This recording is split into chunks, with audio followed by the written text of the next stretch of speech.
Hey, one. I was actually thinking about you. Yeah.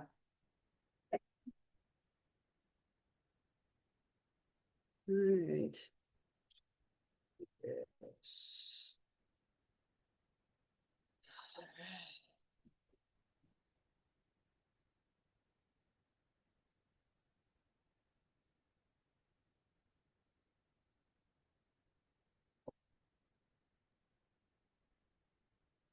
All right, good morning. I only get to say that to you one more time. That's kind of sad, right? Like I get sentimental at the end. I think I told you that before. Like I get sad at the end. I miss staring at your faces. Right? It's sad to me that we have today and we have Wednesday, and then that's it. Did everyone have a good break or like break-ish? We'll say sort of a break. Favorite thing you ate over Thanksgiving break? Turkey. Turkey, right? Anyone else? We had a debate in my human sexuality class about what the best Thanksgiving food was. Everyone said stuffing. It's not mine. That's not my thing. Stuffing. Anyone eat something? I have something delicious I ate. I'll share with you. Yeah. Mashed potatoes, but I've only ever had them during like Thanksgiving. Isn't that funny? It's really good. Yeah. So you wait all year and they're delicious, right? Anyone else? Delicious Thanksgiving foods? I like pumpkin pie cheesecake style. Ooh. Cheesecake. Okay. That sounds good, right? I'm like, well, let's go. Let's go have round two. Right? We always do for Christmas, we do like on Christmas Eve, my partner's family does like a big like Mexican feast.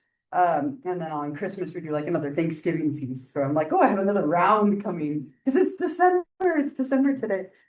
Anything else? You want to see my favorite thing I ate? I wait all year for this thing. All year. I took a picture. All right. So every year.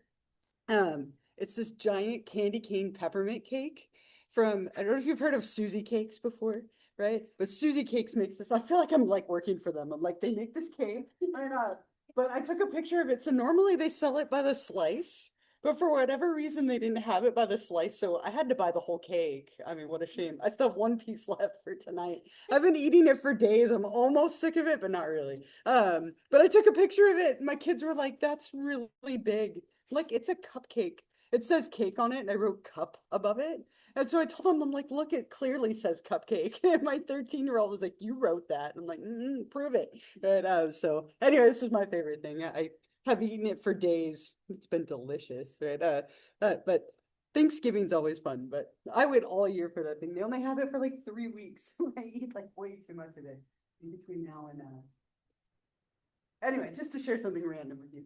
But I wrote all that up on the board just to remind you of what we have left. We have today and we have Wednesday, right? So what we'll do today, we're going to start back into this chapter. We have an activity that you're going to work on in groups for a little bit, and then we'll carry it over into next class related to some of these cases. And then, so we have today and Wednesday, and then the final exam is online, just like the first two exams were. Okay, so it's just on this last unit. And what'll happen is it'll open Wednesday after class and it closes on Monday at 11:59 p.m.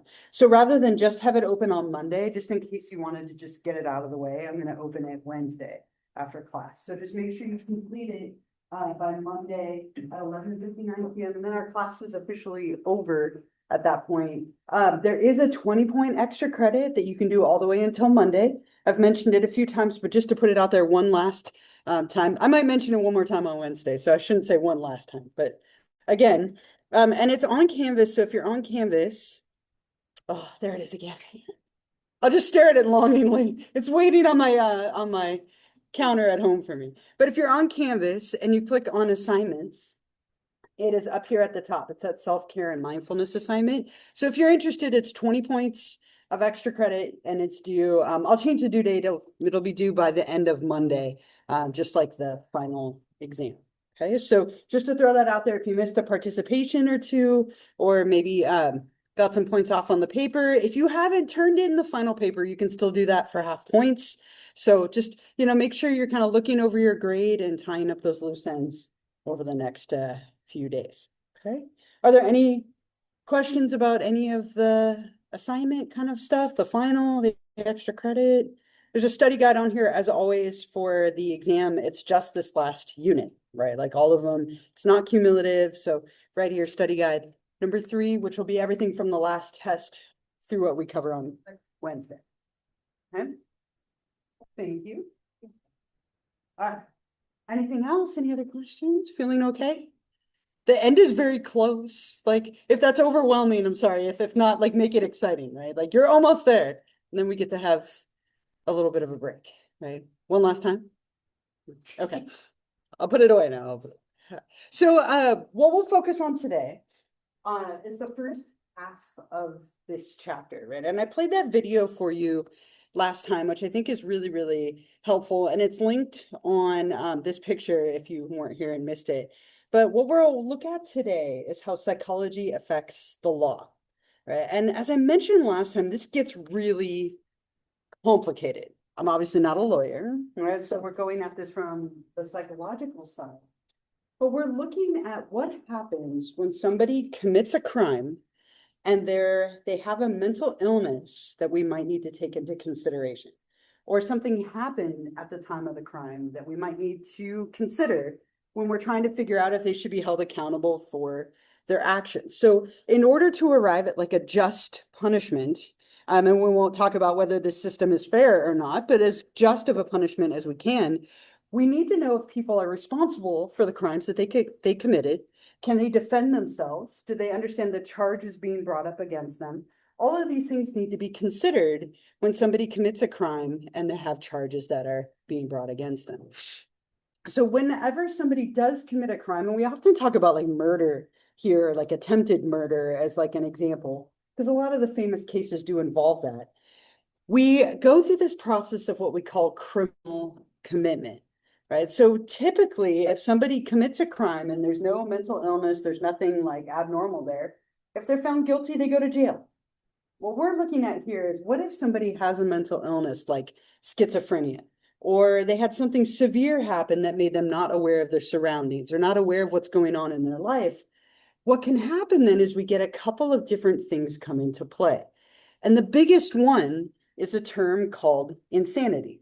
And we talked about this a little bit last time, feels like a long time ago at this point, but that insanity is not a mental illness, it's a legal term. Okay, so when people talk about being insane as a mental illness, that's not the case. It's actually a legal term, and the definition of it is right here. At the time of committing a crime, so when the crime is committed, because of a mental disorder, a person did not know right from wrong or could not resist an uncontrollable impulse to act. Okay, so a couple of pieces here, right? It's at the time of the crime, not afterward, not because of the crime, but when they committed the crime itself. Because of a mental disorder that they have, they cannot resist an uncontrollable impulse to act. Okay, so a couple of different moving pieces. And as that video said for you last time, it depends on which state you're in for what test we use to decide insanity, but it's very difficult to prove that somebody was insane when they committed a crime. A lot of people have tried, a lot of people have failed. Less than 1% of people who plead this actually get it granted to them. Okay, so it's very challenging to do.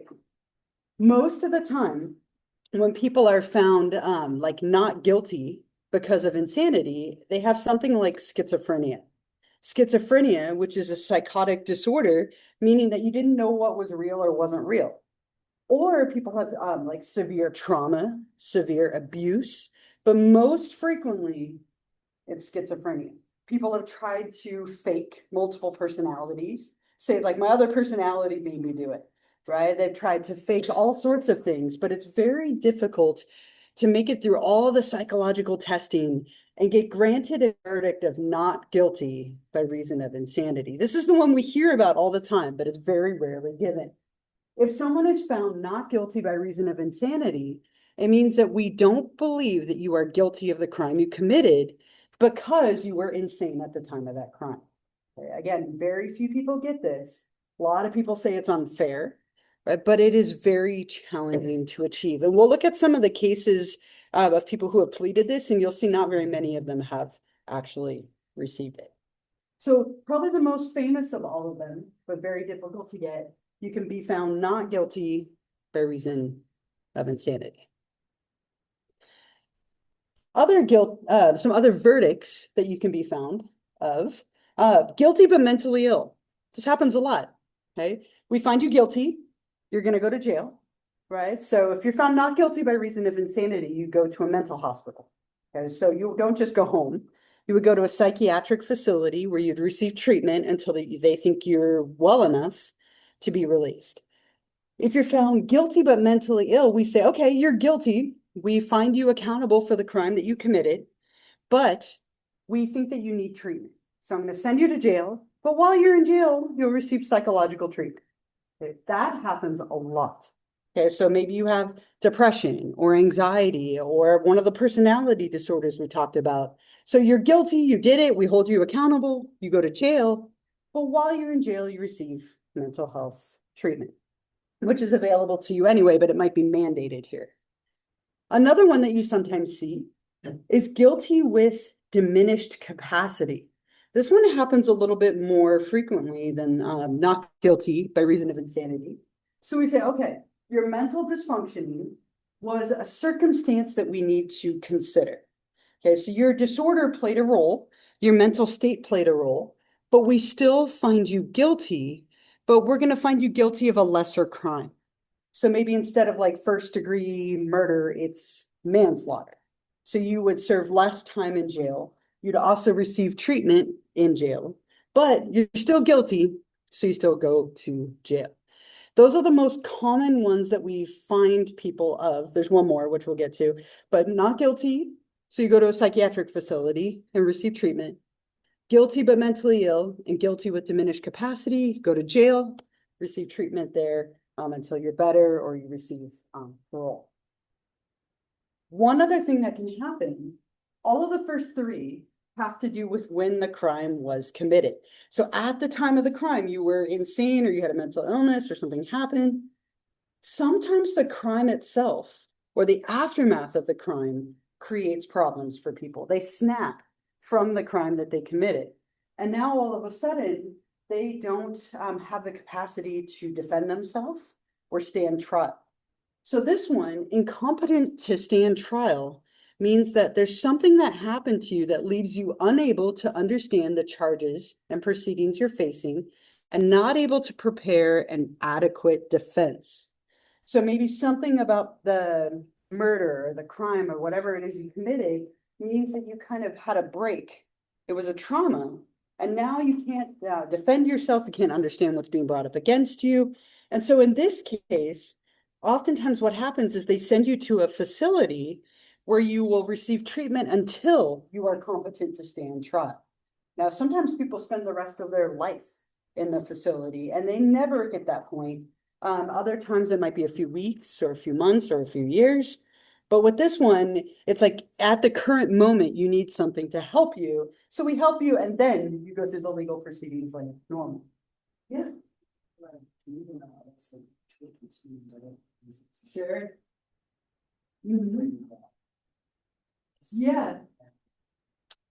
Well, so if you were under 18 and had schizophrenia, right? Yeah, then it's just compounding levels of layers of things going on. But in that case, yeah, you might wait until you were 18 and better and competent. And a lot of layers there to be. It's like a lot of like nice little to therapist attitude they're more effective. Typically, when you're younger, you do have a little bit more support available to you. It's a different facility, right? So you go somewhere catering specifically to younger than if you were like over 18, where you would traditionally go to jail or like a criminal facility, like Shutter Island, like is like the stereotype, right? Where it's like a place for the criminally insane or whatnot. But you would go somewhere where you would stay incarcerated within that facility, but it's not a jail, it's like a psychiatric hospital in a sense. Any other questions about these for now? Those are the most common verdicts, and they, as I said, they get really complicated. What can happen is somebody might initially be found not guilty by reason of insanity, and then they appeal, and the second time around they're found guilty but mentally ill and they go to jail, and then they appeal that, and then they like are found incompetent. Like there's usually multiple layers to these cases. They're appealed multiple times. They get complicated. They go on. One of the famous cases that we'll talk about today has come back up in the news again because the girls are like up for like renewal on their sentences with Morgan Geyser and Anissa Ware. Keep seeing it on TikTok constantly with like Slender Man, and we'll talk about that one in a moment. But these things come back up every few years when people are up for renewal or they're being reevaluated to see if now they're better, or maybe they're up for parole. So these can get really, really, really tricky. So what we'll look at, we're going to look at some famous examples. And what I want to do, I have a picture, a name, and a preview.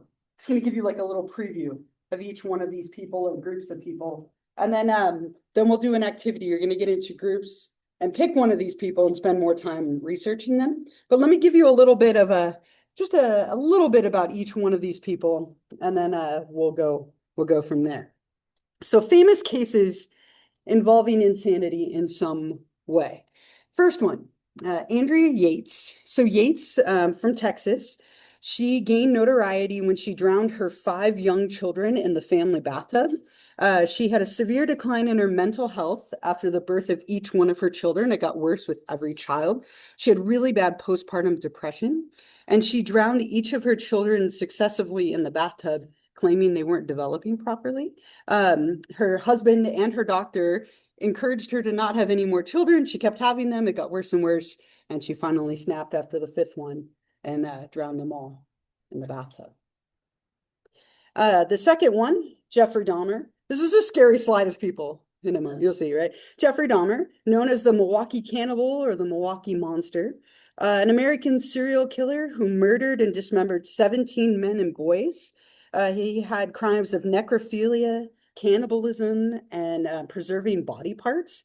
Following his arrest, they found a disturbing collection of evidence in his apartment: human remains stored in the refrigerator and freezer, skulls and bones treated with chemicals, and a vat of acid used for like dissolving bodies found in his apartment. So the Milwaukee cannibal, Jeffrey Dahmer.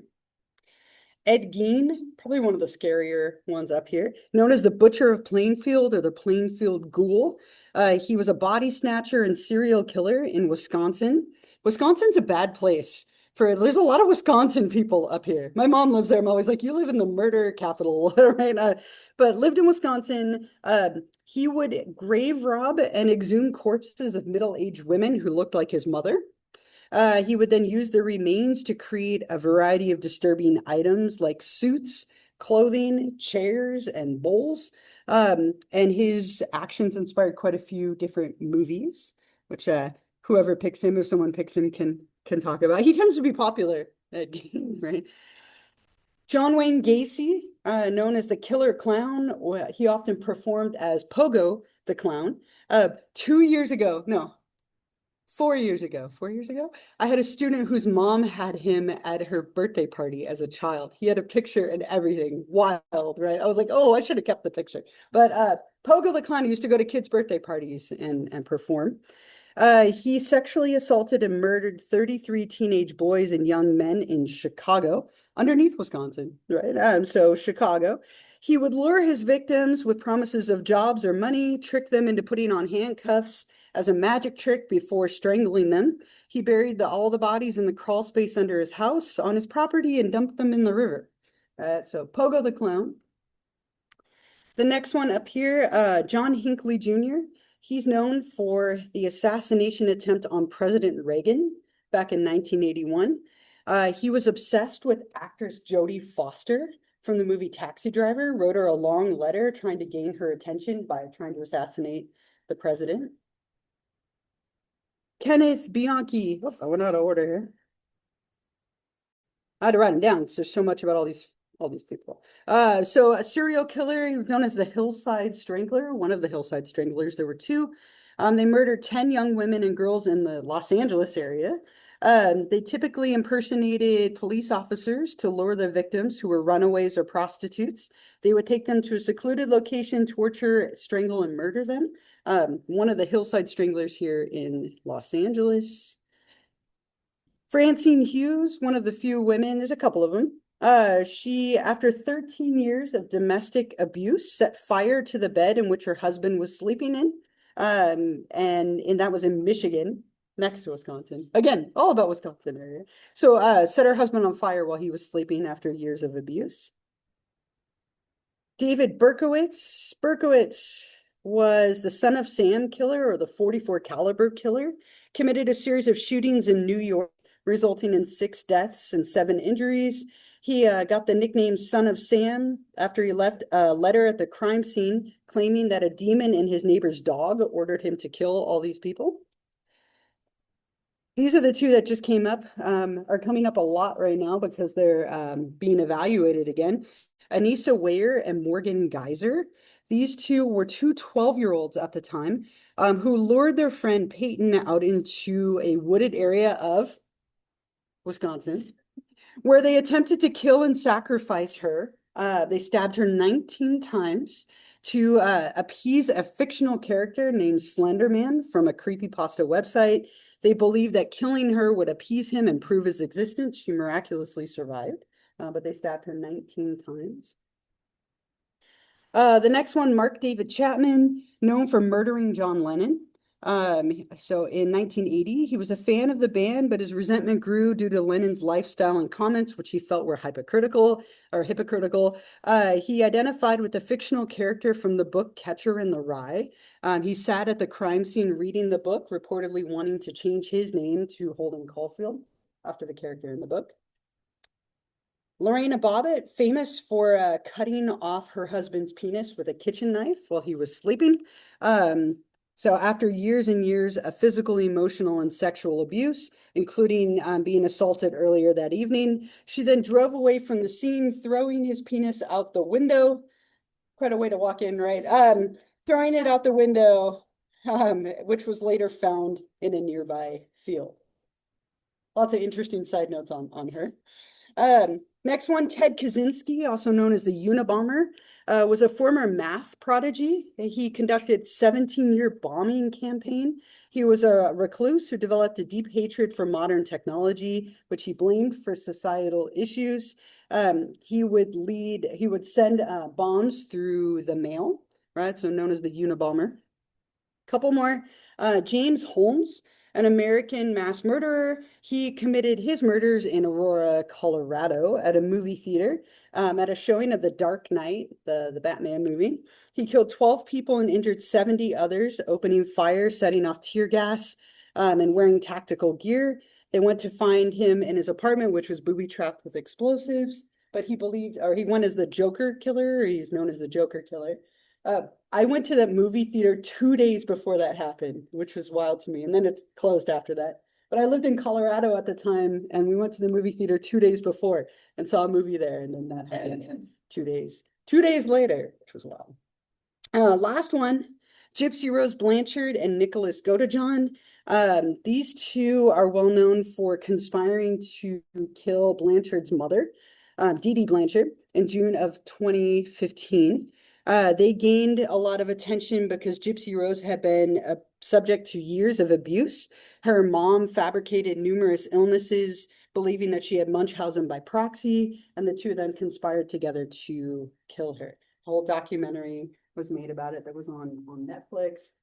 So all of these people up here, I didn't give you anything about their trials, but everyone up here has something related to one of these verdicts in their cases. And there are more, but these are some of the more well-known and famous ones. Again, kind of a scary slide of individuals. So what I want to have you do is I want to have you get into groups of, let's say, like 3 or 4 people. 2, 4, 6, 10, 13, 14, yeah. So let's say like 3 or 4 people. Don't do less than that or more than that if you can. Like try and stay to 3 or 4.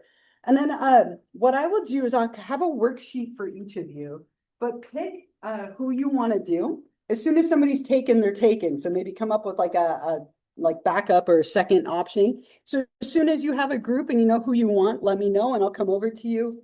And what I'm going to have you do from there is you're going to spend some time researching them as a group. And I'll talk about that in a minute, but let's get our groups. Let's pick our folks that you're going to find out more about. So 3 to 4 people, whoever you want to work with.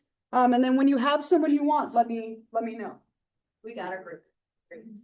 You know who you want. Solid. I've seen what I think we should do Lorena Bobbitt. Justify that. I don't.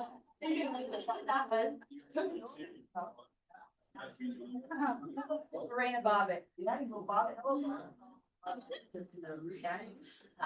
She said she goes great.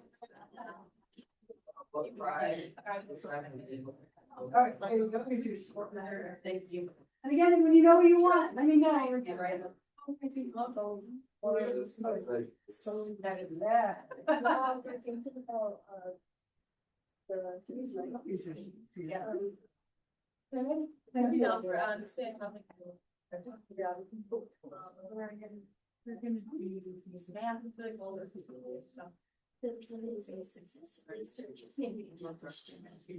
that's amazing. Anyone else? You know what you want, let me know. Yes.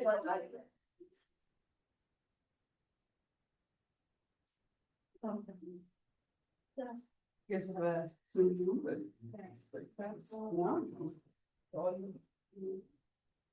These are all yours. Congratulations. Last two minutes. So,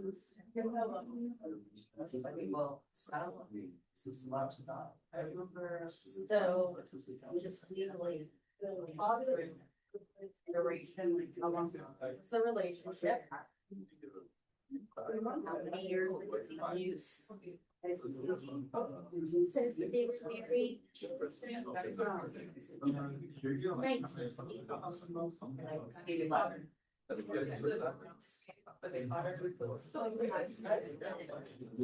The road. Sorry.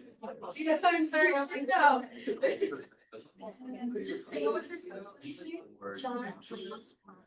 All right, so let me get your attention for just a minute, and then I'm gonna set you to working. So I don't want this to be a homework assignment for you, so I'm giving you the rest of our time today to work on this in groups. So please take advantage of that time. If you're done, you're welcome to go, but you have all the way until we're done. So what I want you to do as a group is to do a little research on your person, right? Using your phone, using your laptops, whatever you have access to.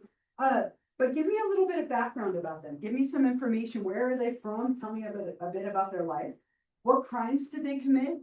Don't get brutal and awful with what you go into, but what did they do, right? Let's know a little bit about what they did. And then I also want you to describe the legal proceedings and verdicts, right? So what did they plead? What did they grant?